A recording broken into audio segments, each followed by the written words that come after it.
हरे कृष्ण। ज्ञानतिमिरन्धस्य ज्ञानाञ्जनशलाकया चक्षुरुन्मिलितं येन तस्मै श्रीगुरवे नमः। श्रीचैतन्यमनोभीष्टं स्थापितं येन भूतले स्वयं रूपकदा मह्यं ददाति स्वपदान्तिकं। वन्देऽहं श्रीगुरो श्रीयुतपदकमलं श्रीगुरुं वैष्णवांश्च श्रीरूपं साग्रजातं सहगणरघुनाथान्वितं तं सजीवं साद्वैतं सावधूतं परिगणसहितं कृष्णचैतन्यदेवं श्रीराधा कृष्णपादां सहगणललिता श्रीविशाखान्तांश्च नमो विष्णुपादाय कृष्णपृष्ठाय भूतले श्रीमते भक्तिवेदान्तस्वामिनिति नामिने नमस्ते सरस्वती देवे गौरवाणी प्रचारिणे निर्विशेष शून्यवादी पाश्चात्य देशतारिणे हे कृष्ण करुणा सिंधु दीनबंधु जगत्पते गोपेश गोपिका कांत राधा कांत नमस्ते तप्तकांचन गौरांगी राधे वृंदावनेश्वरी विश्वभानो सुते देवी प्रणमामि हरिप्रिये वाञ्छाकल्पतरुभ्यश्च कृपा सिन्धुभ्यैव च पतितानां पावनेभ्यो वैष्णवेभ्यो नमो नमः। जय श्री कृष्ण चैतन्य प्रभु नित्यानंद श्री अद्वैत गदाधर शिवासादि गौरभक्तवृंद। हरे कृष्णा कृष्णा कृष्णा हरे हरे हरे राम राम राम हरे हरे कृष्ण। बहुत बहुत धन्यवाद। आप सबका स्वागत है बुधवारी सत्संग कार्यक्रम में। और हम चर्चा कर रहे हैं श्रीमद् भागवतम के प्रथम स्कंद अध्याय श्री कृष्ण चैतन्य अध्याय 10 departure of Lord Krishna for Dwarka. भगवान कृष्ण का द्वारका के लिए प्रस्थान, इस पर हम हमारी चर्चा कर रहे हैं। और बहुत कुछ हमने अभी तक सीखा है। किस किस ने चंदन यात्रा के भगवान के पिक्चर्स अभी तक देखे हैं? ये भगवान को श्रृंगार हुआ है, भगवान को चंदन लगा है, किस किस ने अभी तक दर्शन किए हैं? 1 2 3 4 5। ओके, बाकी सबने नहीं किए। बाकी सबको सौभाग्य अभी तक प्राप्त नहीं हो पाया। 6 7 8 ठीक है, मैं व्हाट्सएप ग्रुप पे डाल दूंगा। तो अभी बहुत विशेष अवसर चल रहा है, जैसे मैंने रिकॉर्डिंग भी भेजी थी। कल अक्षय तृतीया थी और चंदन यात्रा का शुभारंभ कल से हुआ है। और चंदन यात्रा की महिमा उसमें मैंने आपको बताई भी थी। जिसने नहीं सुनी वो रिकॉर्डिंग सुन सकते हैं। उसमें शायद गूगल की जो लिंक है वो प्रॉपर्ली चल नहीं रही है, लेकिन आप anchor.fm के लिंक से सुन सकते हैं, वो चल रही है बराबर। तो मैं उस लीला में नहीं जाऊंगा, लेकिन देखिए ये कितना भारतवासियों को कितना सौभाग्य है। और उस लीला से हमें पता चलता है कि भगवान कितने पर्सनल हैं। Krishna is so personal. भगवान को गर्मी लगती है, भगवान को गर्मी लग रही है और भगवान गर्मी मिटाने के लिए भगवान सेवा मांग रहे हैं कि मुझे चंदन लगाइए। एसी लगाने के लिए नहीं कह रहे मेरे लिए एसी लगाइए, भगवान बोल रहे हैं मुझे चंदन लगाइए। सो कृष्णा इज सो पर्सनल। ऐसे आई रिमेम्बर कई बार भक्त लोग के घर में हम जाते हैं, प्रसाद नहीं लेते हैं तो भक्त लोग नाराज रहते हैं, बोले तो जी आप क्यों आए जब प्रसाद नहीं ले रहे तो आपको यहाँ पे आने का फायदा क्या? हम सेवा करना चाहते हैं, आप सेवा नहीं ले रहे। तो भक्तों का ये आनंद है कि वो सेवा करना चाहते हैं। तो भगवान इतने सारे सेवा के आयोजन करते हैं और भगवान डिमांड भी करते हैं, मेरी सेवा करो, मुझे गर्मी लग रही है, चंदन लेकर आओ, चंदन बनाओ, चंदन लगाओ। और ये सेवा कोई साधारण सेवा नहीं है। ठीक है भगवान, अभी हम जाते हैं हमारी गाड़ी में, मार्केट से चंदन खरीद करके आपको ला करके लगा देते हैं। नहीं नहीं नहीं नहीं, वृंदावन से पैदल चल के जाओ जगन्नाथपुरी 3000 किलोमीटर, और वहां से 2-4 किलो नहीं, क्विंटल चंदन लेकर आओ, लकड़ी ओरिजिनल, और उसको घिसो, फिर उसको लेप लगाओ। ये बड़ी कठिन सेवा। हमारे मंदिर में जगन्नाथ जी को हम चंदन लगाते हैं पूरा, मदन मोहन को लगाते हैं, कृष्ण को लगाते हैं, कृष्ण बलराम के विग्रह में नृसिंह देव को लगाते हैं। बाकी दूसरे विग्रह जो हमको सिर्फ माथे पर लगाते हैं थोड़ा थोड़ा। तो 4 विग्रह को हम पूरा चंदन लगाते हैं। महीने भर तक भक्त लोग घिसते हैं, 8 से 10 भक्त लोग महीना भर उसको घिसते हैं रोजाना। तब जाके इतना चंदन होता है कि इन 4 विग्रहों को 3 दिन हम लगा पाते हैं। 3 दिन, बाकी दिन थोड़ा थोड़ा लगाना पड़ता है। तो जो विशेष दर्शन आप लोग प्राप्त कर रहे हैं 3 दिन के लिए, एक कल हो गया, एक आज है और एक कल होगा। और बाकी जितने दिन हैं, चंदन यात्रा 21 दिन चलती है। बाकी के दिन 18 दिन थोड़ा थोड़ा चंदन सिर पर लगाते हैं। तो आप सोचिए, भगवान को माधवेंद्र पुरी ने पूरे विग्रह पर चंदन लगाया था और 21 दिन लगातार। तो कितना चंदन चाहिए और कितने भक्तों की सेवा चाहिए। तो भगवान जब सेवा लेते हैं तो सेवा भी जमकर लेते हैं, सेवा की कोई कमी नहीं। So it's the beauty of Krishna consciousness. भगवान सेवा डिमांड कर रहे हैं, मुझे गर्मी लग रही है, मुझे चंदन लगा। लेकिन कुछ लोग ऐसे हैं जो भगवान का रूप मानते नहीं, कहते हैं भगवान निराकार है। तो भगवान बैठे हैं, जैसे हमारे अंदर भावना है वैसे भगवान के अंदर भी भावना है। ऐसे हम सेवा करना चाहते हैं, सेवा लेना चाहते हैं, सिर्फ भगवान भी सेवा करना चाहते हैं, सेवा लेना चाहते हैं। भगवान को भी फीलिंग्स। लेकिन अगर कोई आकर उदाहरण के लिए मान लीजिए पंकज प्रो जी, आप कहीं आपके रिश्तेदार के घर पे गए, और रिश्तेदार के घर पे आप गए हैं एंड यू आर एक्सपेक्टिंग कि मैं 2 साल बाद आया हूँ, सब लोग मुझे देख करके बहुत खुश होंगे, मेरा एकदम स्वागत करेंगे। लेकिन आप जाते हैं, जाकर के गेट खोलते हैं, सब आपको देखते हैं लेकिन देखकर भी अनदेखा कर देते हैं। उन्हें फर्क ही नहीं पड़ता कोई आया कि नहीं आया। कोई अपने काम में बिजी है, कोई टीवी देखने में बिजी है, कोई मार्केट जाने में बिजी है, कोई बच्चे के साथ खेल रहा है, और पंकज जी वेट कर रहे हैं कि कोई मेरे पास क्यों आ नहीं रहा है, मुझे कोई ध्यान क्यों नहीं दे रहा है। तो आपको कैसा फील होगा, कैसे लगेगा? स्वाभाविक रूप में बहुत बुरा लगता है, इंसल्टेड लगेगा, यू विल फील इंसल्टेड। जब एक साधारण व्यक्ति की फीलिंग्स हो सकती हैं, तो भगवान जो स्वयं पूर्ण पुरुषोत्तम है, जिनका रूप है, उन्होंने सभी जीवात्मा को रूप दिया। तो जीवात्मा जब ये बोलता है नहीं भगवान का रूप नहीं, भगवान निराकार, तो भगवान को कैसा लगेगा? Krishna feels insulted. इसलिए जो निराकारवादी है वो एक प्रकार से भगवान के चरण कमलों में अपराध कर रहे हैं। इसलिए हम देखते हैं कि श्रील प्रभुपाद इन निराकारवादियों के प्रति, निर्विशेषवादियों के प्रति कितना स्ट्रांग बोलते थे, रास्कल्स, फूल्स, इतना स्ट्रांगली श्रील प्रभुपाद प्रहार करते थे।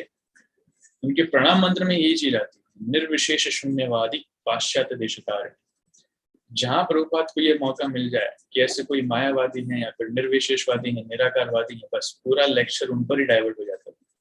प्रभुपाद भगवान को साकार रूप में स्थापित करने के लिए इतना जोर देते थे, और देना भी पड़ेगा क्योंकि न पूरे भारत में बल्कि पूरे विश्व में ये निराकारवाद की जड़ें इतनी गहरी हैं कि लोग भगवान को व्यक्ति के रूप में देखना ही नहीं चाहते हैं। वो बोलते हैं हाँ ये देवी देवता के रूप में विग्रह हैं, मूर्तियां हैं, लेकिन परम सत्य तो निराकार, उनको किसी सीमाओं से नहीं बांधा जा सकता, वो तो निराकार, उनका व्यक्तित्व नहीं।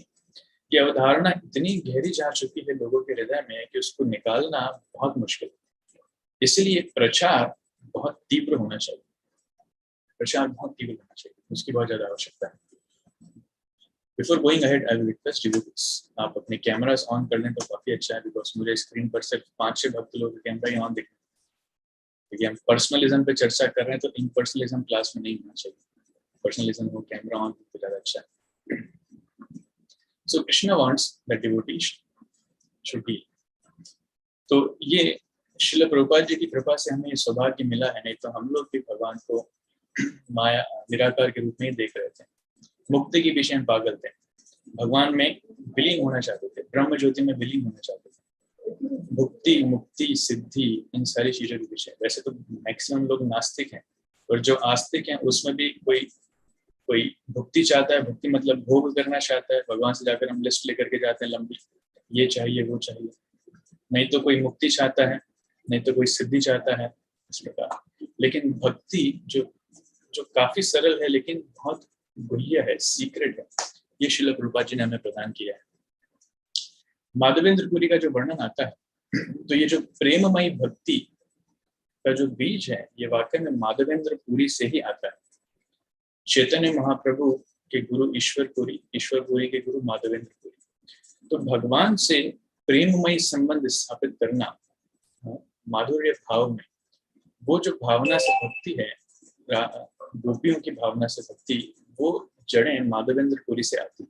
उससे पहले संप्रदाय में ये मुश्किल था, उससे पहले भगवान की पूजा ऐश्वर्य भाव में होती थी।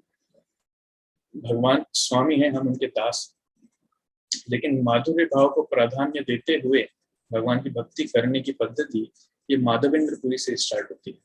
फिर वो ईश्वरपुरी पर आकर और प्रगाढ़ होती है और चैतन्य महाप्रभु उसे पूरी तरीके से आप्लावित कर देते हैं। तो ये समझने के लिए बहुत अच्छा उदाहरण है। एनीवेज, तो भी विशेष अवसर चल रहा है चंदन यात्रा का, आप भगवान के दर्शन के लाभ लीजिए। और आपके घर में भी भगवान के विग्रह हैं या फिर भगवान की अगर पिक्चर भी है तो थोड़ा वो चंदन घिस करके आप लोग भी भगवान को वहाँ पे लगा सकते हैं। जितना आपका सामर्थ्य हो, जितना समय हो, घर में ही थोड़ा चंदन घिस करके भगवान की सेवा कीजिए। Krishna will be happy. I see Pavitra Chauhan प्रभु, उन्होंने भगवान का पिक्चर डाला। आई थिंक आज ही का पिक्चर है आपके प्रोफाइल पे। राधा मदन मोहन का है, उज्जैन के, जिसमें मदन मोहन चंदन से लिखते हैं। Very good, thank you so much. So आगे बढ़ते हैं। पिछली बार हमने देखा था कि कृष्ण द्वारका जाने के लिए तैयार है। युधिष्ठिर महाराज को भीष्म पितामह संतुष्ट करते हैं। उसके बाद युधिष्ठिर महाराज राज्य करना चालू करते हैं। युधिष्ठिर महाराज के राज्य का वर्णन हमने सुना कि कैसे उनके राज्य में गौएं काफी प्रसन्न है, नदियां, तालाब, पर्वत सब इतने प्रसन्न है, सब लोग अपनी तरह से उनकी सेवा करना चाह रहे हैं। बहुत कुछ वर्णन हमने सुना था। उसके बाद कृष्ण वहां से प्रस्थान करने के लिए तैयार होते हैं और कृष्ण प्रस्थान करते हैं तो हस्तिनापुर वासियों की हालत खराब है। वो कृष्ण का विरह सहन नहीं कर पा रहे हैं। सारे हस्तिनापुर वासी, जिसमें शामिल है सुभद्रा, द्रौपदी, कुंती, ऐसे काफी सारे भक्तों के नाम वहां पर हैं, वो सब लोग एक प्रकार से बेहोश हो जाते हैं क्योंकि कृष्ण को छोड़ना संभव नहीं। और कैसे कैसे संभव हो, एक बहुत सुंदर श्लोक आता है उसके आगे, जिसके हम आज चर्चा करेंगे। आई थिंक आपको स्क्रीन पर दिख रहा होगा। सत्संगान मुक्त दुस्संगो हातुम नो सहते बुधाः कीर्तयमानं यशो यस्य सकृत आकर्ण्य रोचनम् तस्मिन् न्यस्तधिया पार्थः सहेरन् विरहं कथं दर्शन स्पर्श संलाप शयनासन भोजनै। इसमें कह रहे हैं, the intelligent who have understood the Supreme Lord in association with pure devotees and have become freed from bad materialistic association can never avoid hearing the glories of the Lord, even though they have heard them only once. How then could the Pandavas tolerate his separation? For they had been intimately associated with his person, seeing him face to face, touching him, conversing with him, sleeping, sitting, and dining with him. तो वर्णन आ रहा है, शुकदेव गोस्वामी कह रहे हैं कि वो बुद्धिमान व्यक्ति जिन्होंने शुद्ध भक्तों के संग में भगवान को समझा है और जो बुरे संग से पूरी तरीके से मुक्त हैं, वो कभी भी भगवान की महिमा श्रवण करने से अपने आप को रोक नहीं सकते। अगर उन्होंने उसे एक बार भी श्रवण किया है तब भी वो उसे बार बार सुनना चाहते हैं। तो ये तो उन व्यक्तियों के लिए कहा जाए जिसने भगवान की महिमा एक बार श्रवण किया, लेकिन उन पांडवों के बारे में क्या कहा जाए जो भगवान के साथ इतने घनिष्ठ संबंध में थे, भगवान को देखते थे आमने सामने, भगवान को छूते थे, उनके साथ बातें करते थे, उनके साथ सोते थे, खाते थे, बैठते थे, लड़ाई भी करते थे, युद्ध भी करते थे, बहुत कुछ करते थे। पांडवों की बड़ी विशेष परिस्थिति है। तो इस श्लोक में कुछ शब्द बड़े महत्वपूर्ण हैं। इसमें कह रहे हैं कि एक व्यक्ति, एक भक्त जिसने बुरे संग से अपने आप को मुक्त कर लिया है और साधुओं के संग में, शुद्ध भक्तों के संग में आकर भगवान की कथा का उसने श्रवण किया और भगवान को समझा है। देखिए, ये एक श्लोक है, शुकदेव गोस्वामी बहुत क्लियरली बता रहे हैं, इट्स अ सीक्रेट है। अगर हम भक्ति जीवन में आगे बढ़ना चाहते हैं तो व्हाट इज द सीक्रेट? ये बाहर की कथाओं में आपको नहीं मिलेगा। सबसे पहले हमें बुरी संगति त्यागना। The very first thing is, जितनी बुरी संगति है उसे त्यागना होगा। चेतन महाप्रभु से किसी ने एक बार पूछा, महाप्रभु वैष्णव कौन है? महाप्रभु वैष्णव की परिभाषा देते हैं, असत संग त्याग ऐ वैष्णवाचार। जिसने असत संग छोड़ दिया है वो वैष्णव है। तो असत संग किसे कहते हैं? स्त्री संगी एक असाधु एक अवैष्णव रहा है। तो स्त्री संगी, अवैष्णव, जो भगवान का भक्त नहीं है, जो साधु नहीं, स्त्रियों का जो संग करता है, अवैध संग करता है, जो ये वैष्णव नहीं है, इनका हमें, ये अवैष्णव है, इनका हमें संग छोड़ना चाहिए। तो भक्ति जीवन में अगर कोई व्यक्ति प्रगति करना चाहता है तो हम दो नाव पर पैर रखकर नहीं चल सकते। बुरा संग छोड़ना ही होगा, उसका और कोई दूसरा उपाय नहीं। जब तक हम बुरी संगति नहीं छोड़ेंगे, भक्ति जीवन में प्रगति करना मुश्किल है। और यही चीज हम श्रील रूप गोस्वामी हमें उपदेशामृत में भी बताते हैं, वाच वेगम मनसः क्रोध वेगम जिह्वा वेगम उदरपस्थ वेगम एतान वेगान्यो विषयेत धीरा सर्वामपि मां प्रतिबिंबशिष्यात् अत्याहार प्रयासश्च प्रजल्पो नियमाग्रह जनसंगश्च लौल्यं च षड्भिर्भक्तिर्विनश्यति। तो 6 चीजें भक्ति का विनाश करती हैं, जिसमें है प्रत्याहार, प्रयास, प्रजल्प, नियमाग्रह, जनसंग, भौतिकतावादी व्यक्तियों का संग। तो ये संग है जो एक व्यक्ति की भक्ति का विनाश भी कर सकता है। और इसके ही अगले श्लोक में श्रील रूप गोस्वामी बताते हैं, उत्साहान निश्चया धैर्या तत्त कर्म प्रवर्तनात् संग त्यागात् सतो वृत्ते षड्भिर्भक्तिर प्रसिद्ध्यति। तो संग त्याग, अभक्तों का संग त्याग, और सतो वृत्ते, साधुओं का संग ग्रहण करना चाहिए। सिमिलरली चाणक्य पंडित भी कहते हैं, तेज दुर्जन संसर्गा भज साधु समागमान कुरु पुण्य अहोरात्रम स्मर नित्य नित्यताम। हर एक व्यक्ति का कर्तव्य है तेरे दुर्जन संसर्गम, दुर्जन व्यक्तियों का, बुरे लोगों का संग छोड़ना चाहिए। भज साधु समागमम, और करना क्या चाहिए, साधुओं का समागम, साधुओं का संग करना चाहिए। तो शास्त्र 2 प्रकार की बातें करते हैं, एक होता है अनर्थ निवृत्ति और एक होता है अर्थ प्रवृत्ति। अनर्थ निवृत्ति मतलब हमारे अंदर जो अनर्थ है, जो दोष है, जो बुराई है, उसको हटाने के लिए, उसको दूर करने के लिए शास्त्र हमारी मदद करते हैं। तो शास्त्रों के कुछ आदेश ऐसे हैं जो हमें नहीं करना है, जैसे डोंट्स, इंग्लिश में कहते हैं डोंट्स। आपको मांस नहीं खाना है, नशा नहीं करना है, बुरे लोगों का संग नहीं करना है, अवैध यौन संबंध नहीं करना है, जुआ नहीं खेलना है, ये नहीं नहीं नहीं नहीं।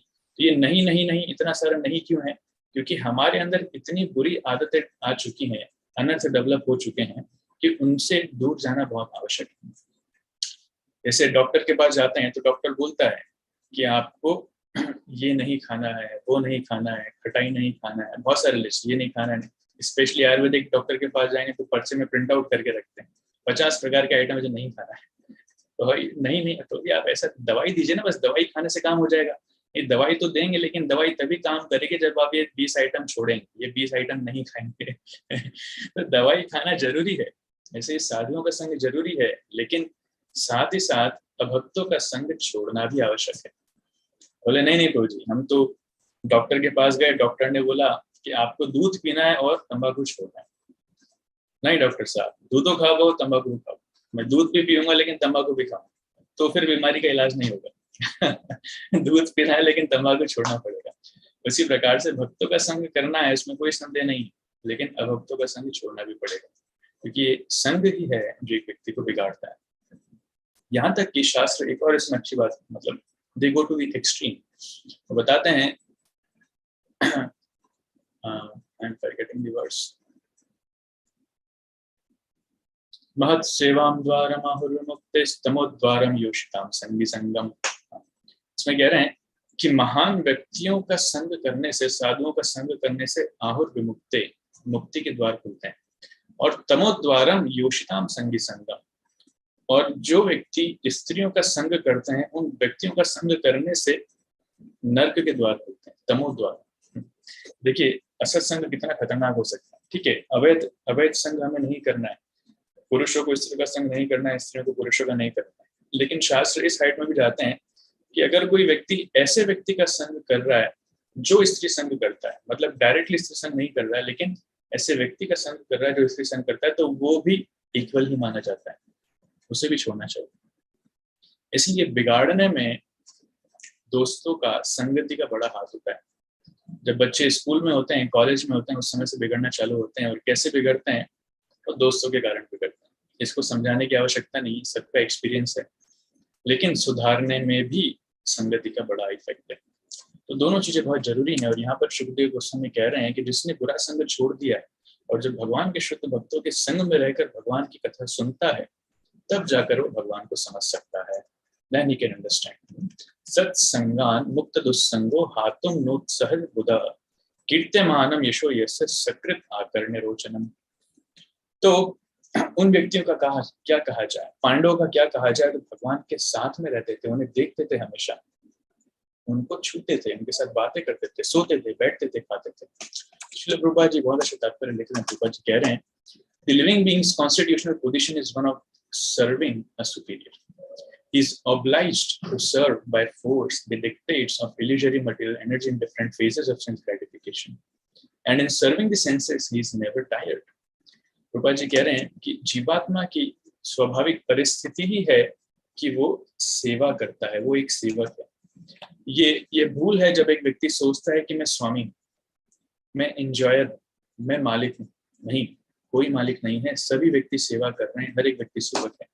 कोई व्यक्ति परिवार की सेवा कर रहा है, स्त्री की सेवा कर रहा है, पुरुष की सेवा कर रहा है, बच्चों की सेवा कर रहा है, मालिक की सेवा कर रहा है, किसी न किसी की सेवा कर रहा है। तो सभी व्यक्ति सेवक हैं, नोबडी इज फ्री। लेकिन माया के वश में आकर कोई व्यक्ति सोचता है कि नहीं, वो सेवा नहीं, मालिक कर रहा है। और एक चीज तो तय है कि हर एक व्यक्ति अपने इंद्रियों की सेवा जरूर कर रहा है। जीवान कहती है कुछ खाना है अच्छा, तो हम उसको प्रोवाइड कर देते हैं, यस सर। आंखें कहती है कुछ देखना है अच्छा, हम उसको प्रोवाइड कर देते हैं, यस सर, चलो मूवी चलो। कान कहते हैं कुछ सुनना है अच्छा, हम कहते हैं यस सर, चलो मूवी चलो। तो कितने अनादिकाल से हमारी इंद्रियां आदेश देती आ रही हैं, ये चाहिए, वो चाहिए, ये चाहिए, वो चाहिए, और हम yes sir, yes sir, yes sir, yes sir कहते कहते पूरा कर रहे हैं, isn't it?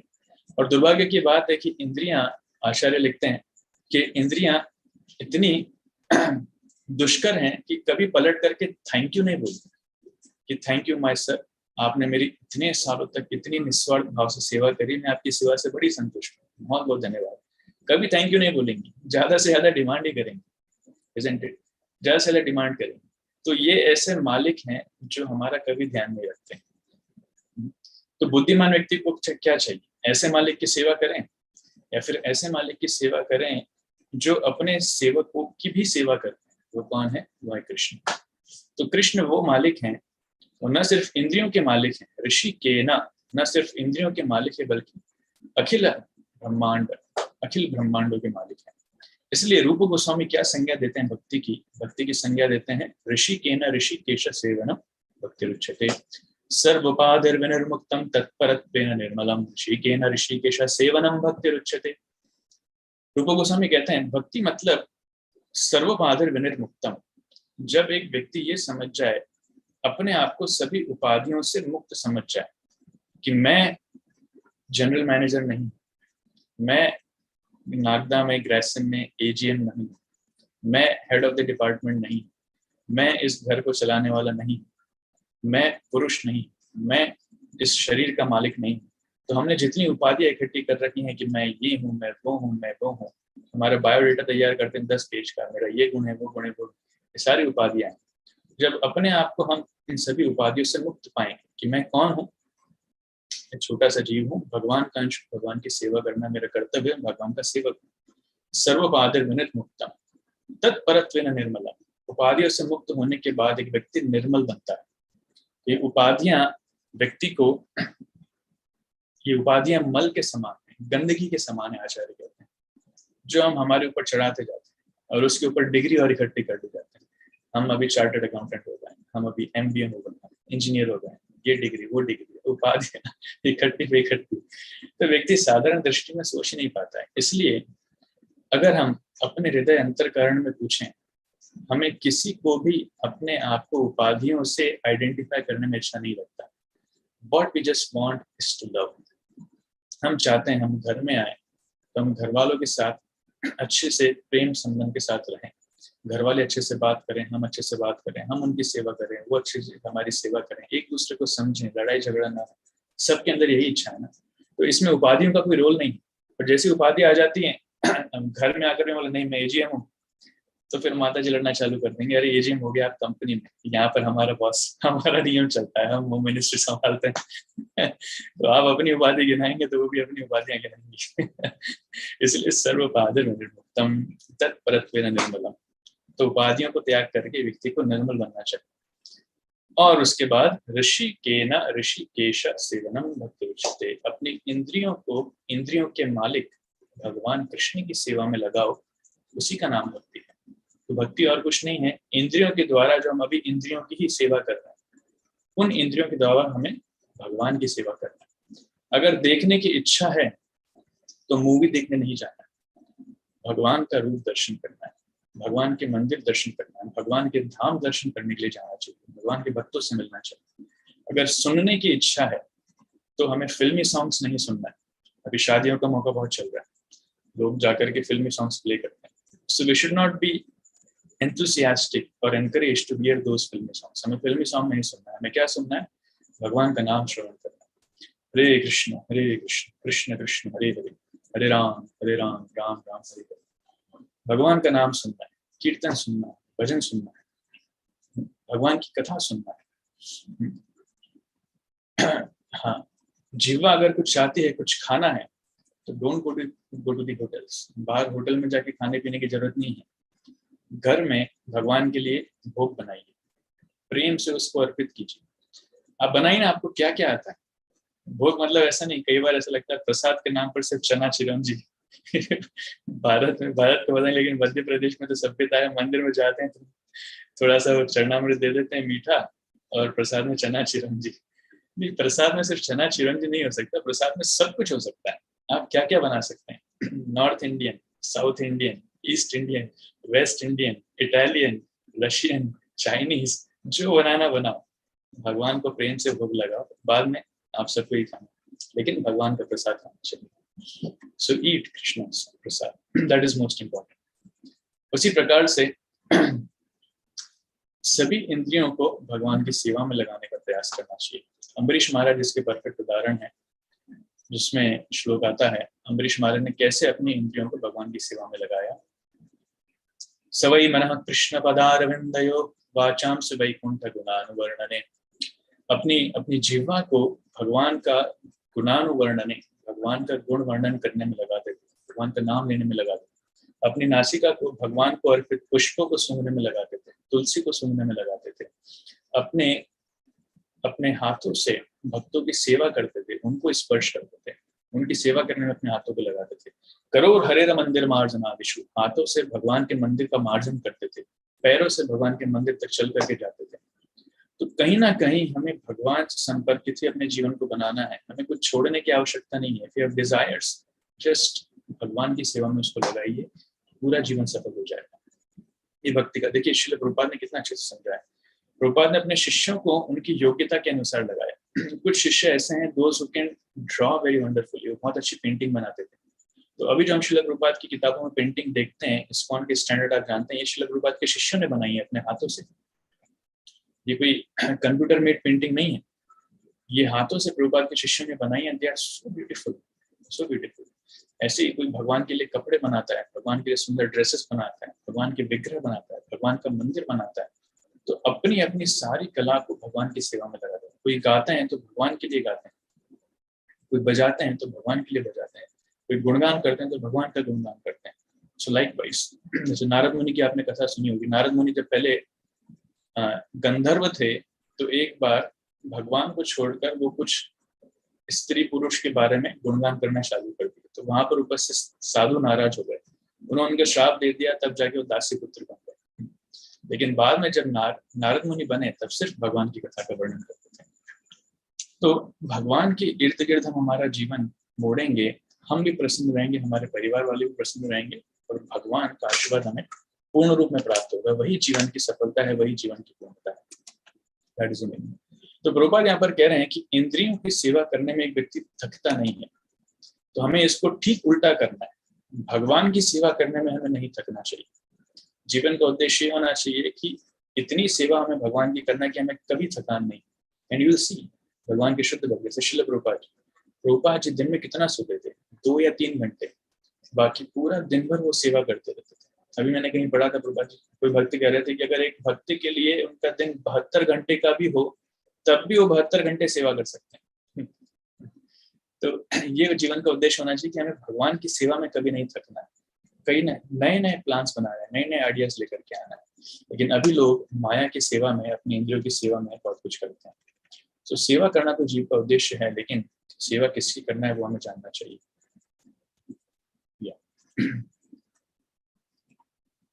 तो इस प्रकार जो पांडव हैं, जो हस्तिनापुर के वासी हैं, वो भगवान के विरह को सहन नहीं कर पा रहे। तो जैसे ही भगवान के जाने की खबर आई, कृष्ण तैयारी कर रहे हैं, अभी उनके हृदय धड़कनें उनकी तेज होने लग गई और भगवान की तरफ बिना पलक झपकाए देख रहे हैं, इधर उधर भी नहीं देख रहे हैं, सिर्फ भगवान की प्रति ही निहार रहे हैं। और जो वहां की स्त्रियां हैं, उनकी आंखें एकदम आंसुओं से नम हो चुकी हैं। कृष्ण अभी अपने महल के बाहर आए हैं और अपने आंसू को रोक नहीं पा रहे हैं, अपना दुर्भाग्य मान रही हैं कि कृष्ण अभी जा रहे हैं और वो ये चीज सहन नहीं कर पा रही।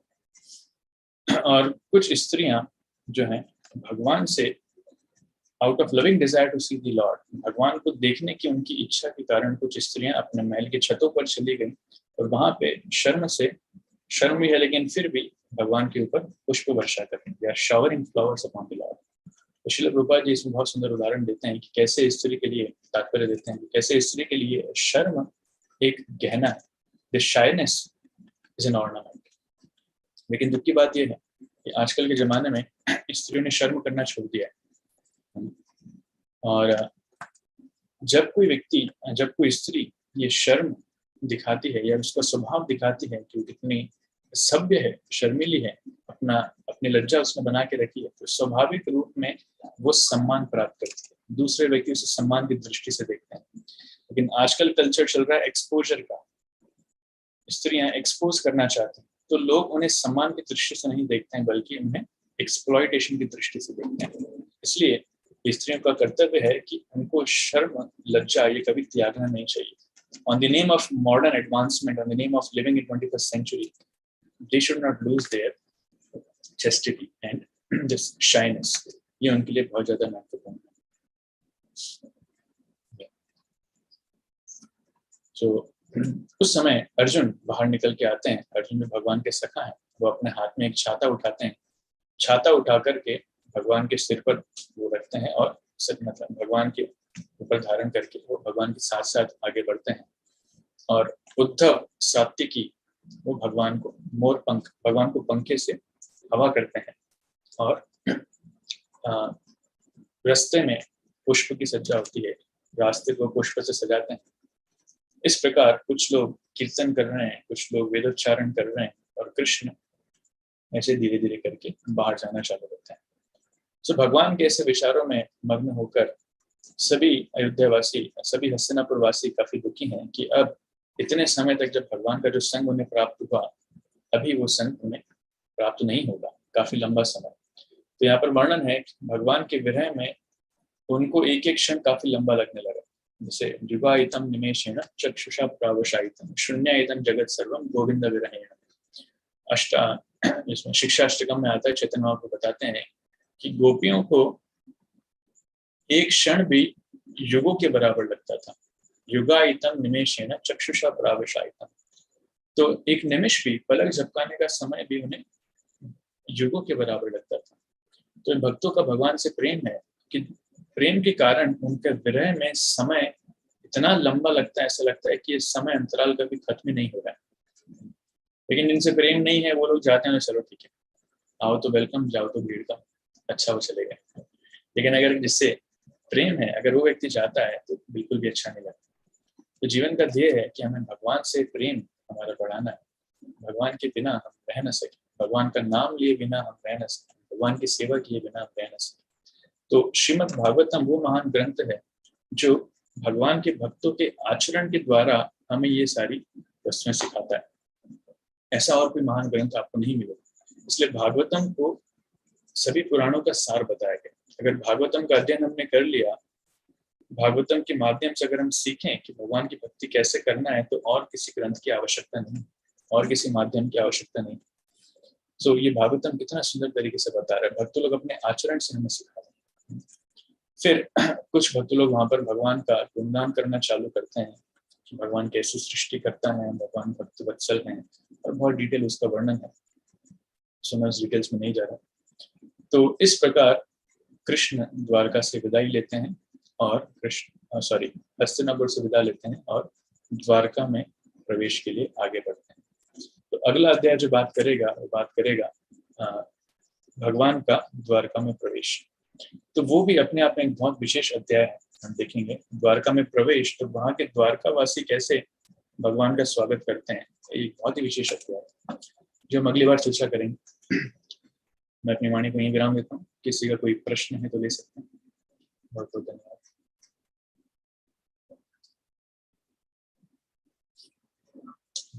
इति माता जी।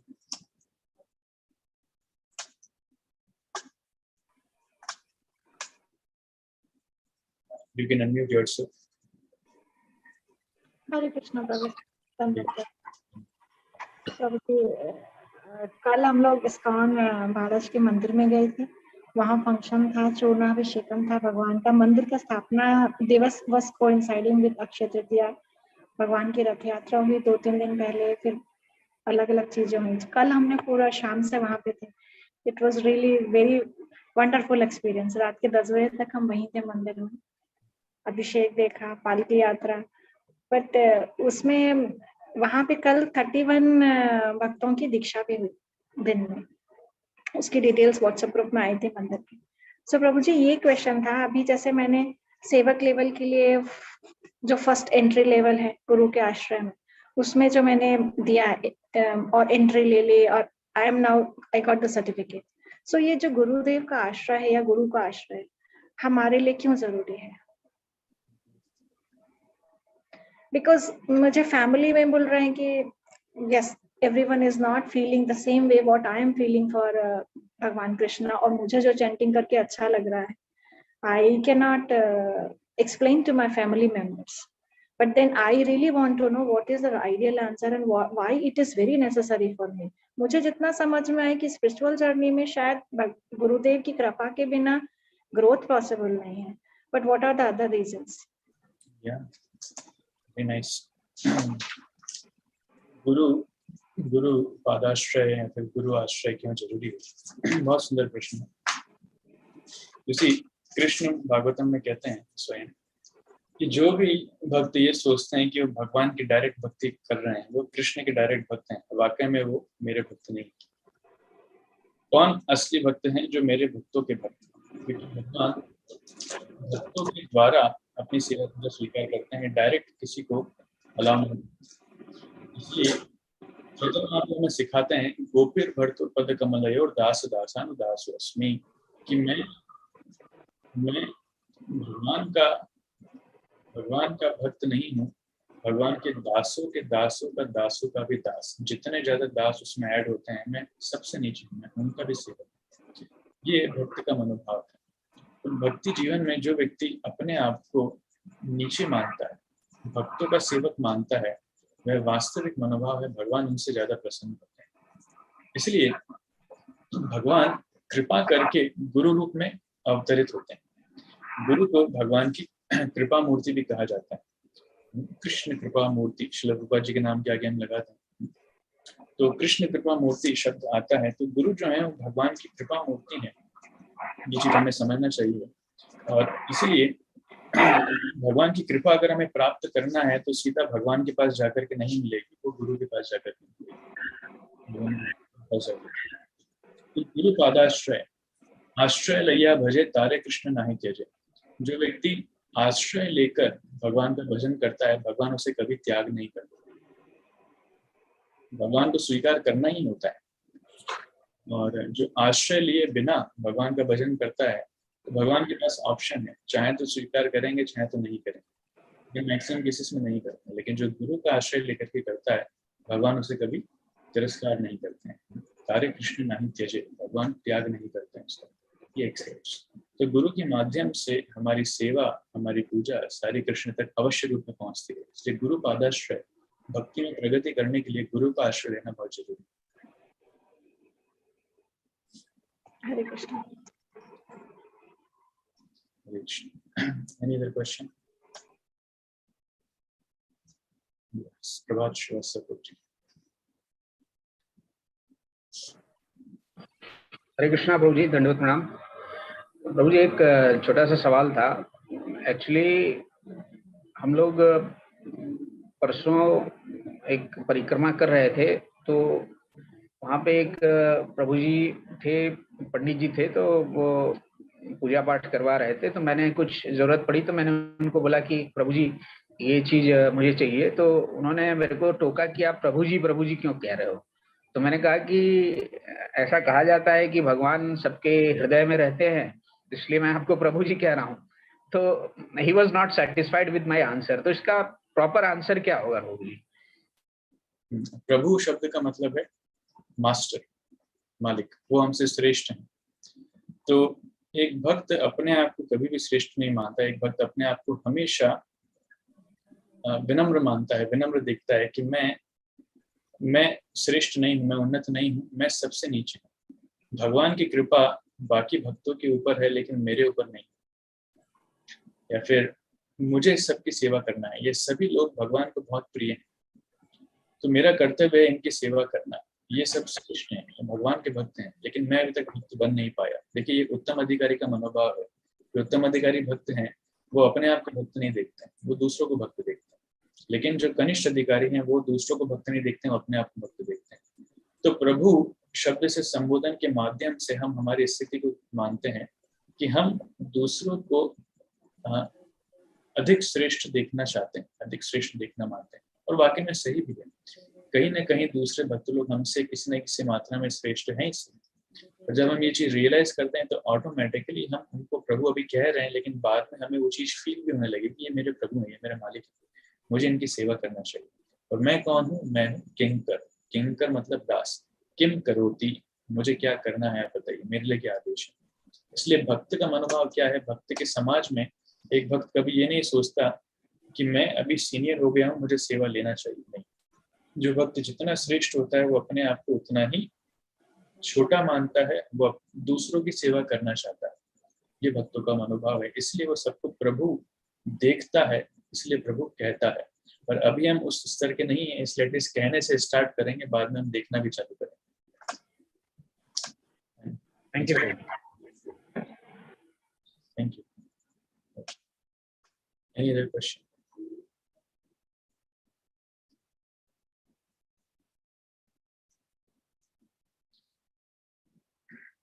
ओके, विजयलक्ष्मी माता जी। यस माता जी, आपको अनम्यूट करना है। हरे कृष्णा प्रभु जी। प्रभु जी कुछ पूछना चाहते हैं? हाँ। गुरु जी, सच की जीत होती क्यों नहीं है और झूठ हमेशा क्यों जीतता है?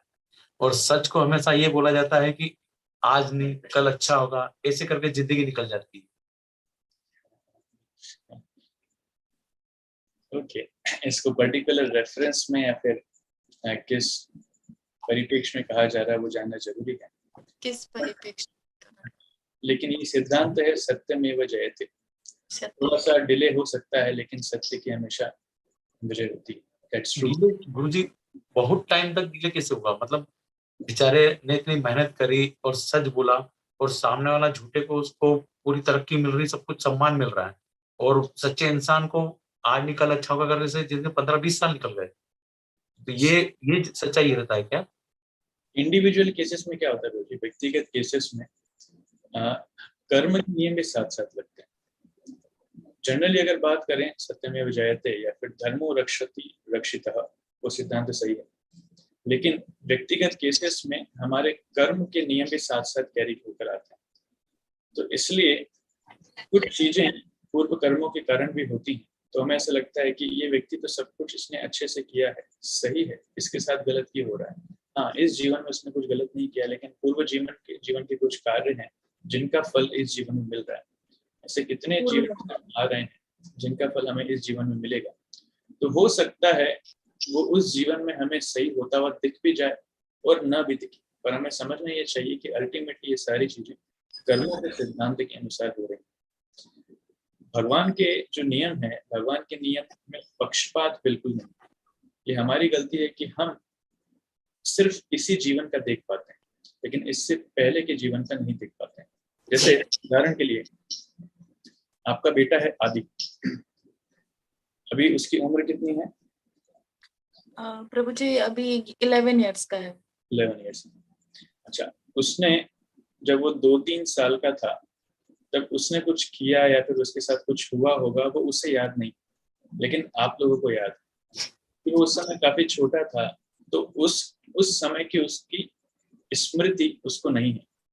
लेकिन आप माता पिता हैं, आपने देखा है, लेकिन आपको क्लियर है कि हाँ उस समय वो छोटा था तो एक बार उसका छोटा सा एक्सीडेंट हुआ था, या फिर गिर गया था तो उसको टाँके आए थे, या फिर वो बीमार हो गया था, या फिर वो यहाँ गया था तो उसको प्राइज मिला था। आप आदि से पूछेंगे, बोले नहीं पापा मुझे तो कुछ याद नहीं, लेकिन आपको याद है। उसी प्रकार से एक जीवात्मा पहले क्या क्या कार्य कर चुका है वो जीवात्मा को याद नहीं रहता पिछले जन्मों के, लेकिन भगवान को याद है। भगवान के जो अधिकृत देवता हैं, जो प्रकृति के नियम चला रहे हैं, उनको याद है। इसलिए कई बार हमारे साथ जो होता है हमें समझ नहीं आता ऐसा क्यों होता है, हो सकता है कर्मों के नियम के कारण है। तो अभी जो व्यक्ति सत्य का सहारा ले रहा है उसके साथ बुरा हो रहा है, हो सकता है ये पलट भी जाए और उसे उसके सत्यवादिता का या फिर उसके धार्मिक पन का लाभ मिले, सब लोग उसको रिकॉग्नाइज करें, हो भी सकता है। लेकिन ये भी हो सकता है कि वो ना हो।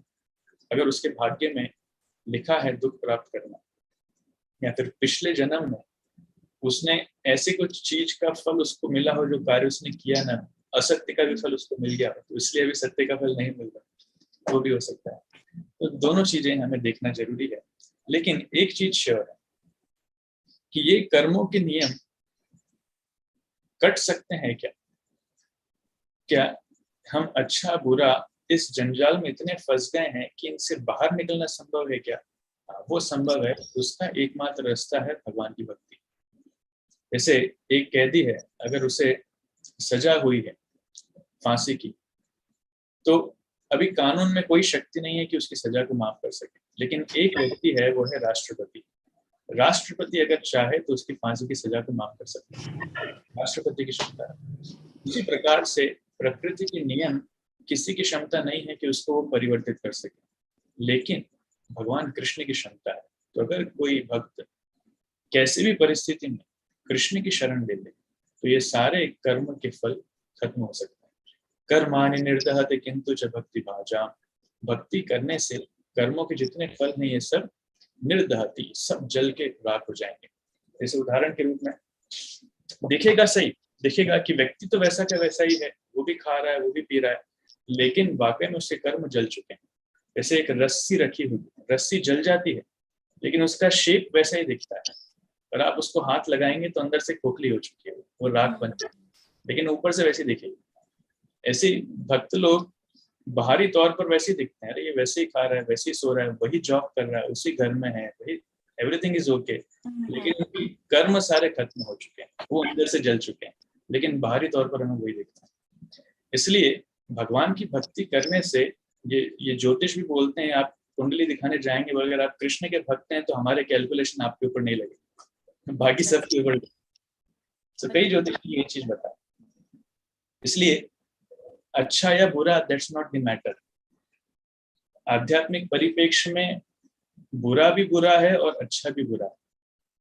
हमें दोनों से ऊपर उठ के हमारे इन कर्म फल को खत्म करके भगवान की भक्ति करना है, तब जाके आनंद ही आनंद है, सिर्फ अच्छा ही अच्छा। That is main thing.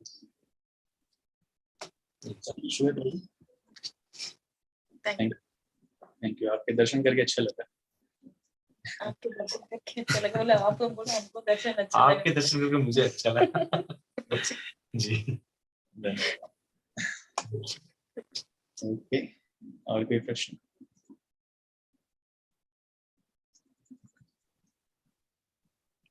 हरे कृष्ण प्रभु जी, दंडवत प्रणाम। हरे कृष्ण। थैंक यू प्रभु जी for today's such a good session. तो एक क्वेश्चन है कि जैसे आपने बोला कि भक्त को अब भक्तों का संग त्याग देना चाहिए, जो भक्त नहीं है उनका संग नहीं करना चाहिए।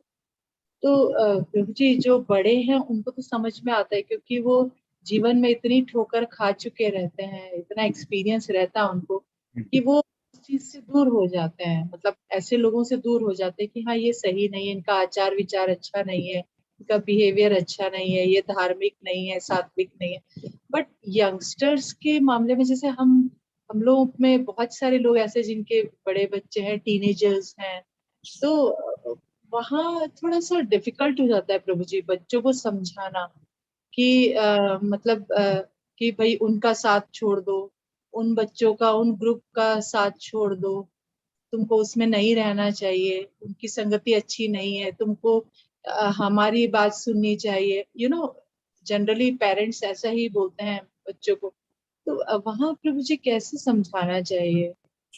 वेरी गुड क्वेश्चन, बहुत सुंदर क्वेश्चन। देखिए माता जी, 4 प्रकार के लोग होते हैं।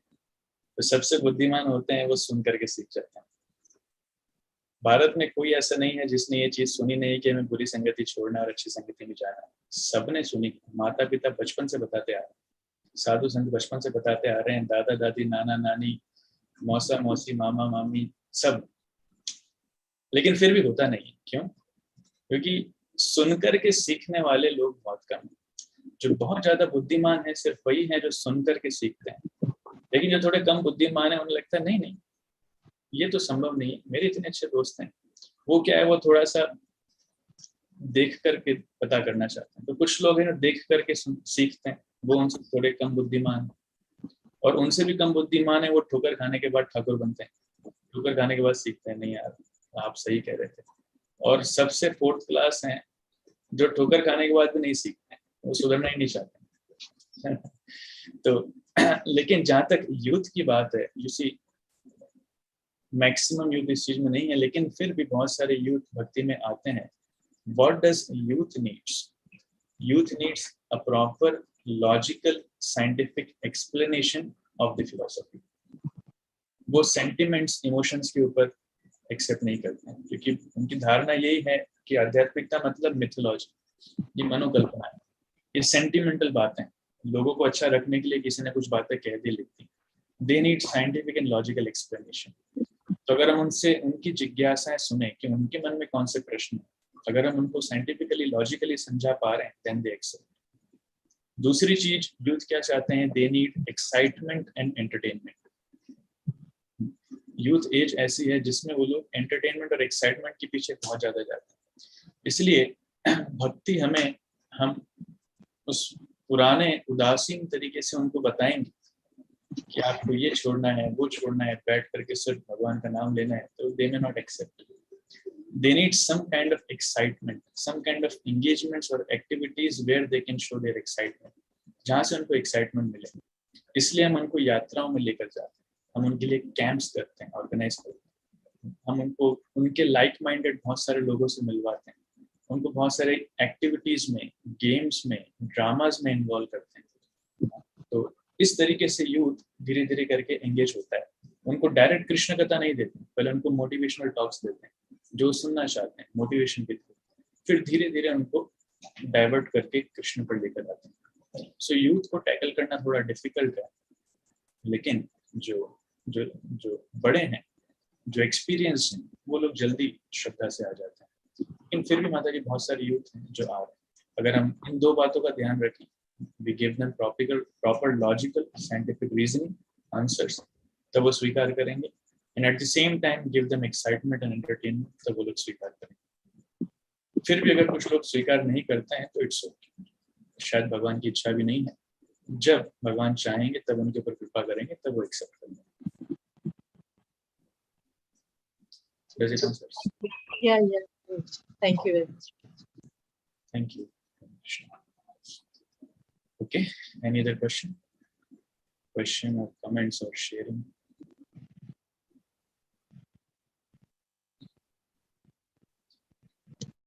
Okay, everyone is satisfied. बहुत बहुत धन्यवाद। तो आप सबसे कल मुलाकात होती है मॉर्निंग मंत्र मेडिटेशन सेशन में। आप सभी आइए जब करने के लिए। हाँ, एक विशेष चीज हमने देखी है कि छुट्टियों के समय ऑडियंस कम हो जाती है। सब लोग थोड़ा आराम करना चाहते हैं, दैट इज ओके। लेकिन मॉर्निंग में जो जप होता है, मॉर्निंग में जो ध्यान होता है, बाकी दिन के समय वो संभव नहीं। जो जप की गुणवत्ता, जो क्वालिटी सुबह के समय आती है, बाकी के समय वो नहीं आती। इसलिए the sign of seriousness is to chant in the morning. सुबह सुबह हम अपना जप अच्छे से कर लें तो बहुत अच्छा है, that is sign of seriousness. इसलिए छुट्टी के समय का सदुपयोग कीजिए, don't waste it in sleeping. हाँ, कभी कभी जब किसी का रेस्ट नहीं है, रात में काफी लेट हो जाता है, दैट्स अ डिफरेंट केस। लेकिन generally try to wake up early in the morning. सुबह जल्दी उठिए और भगवान का नाम लीजिए, that is very important. Thank you so much. See you tomorrow morning. Srimad Bhagavatam की जय। जगत गुरु श्री प्रभुपाद।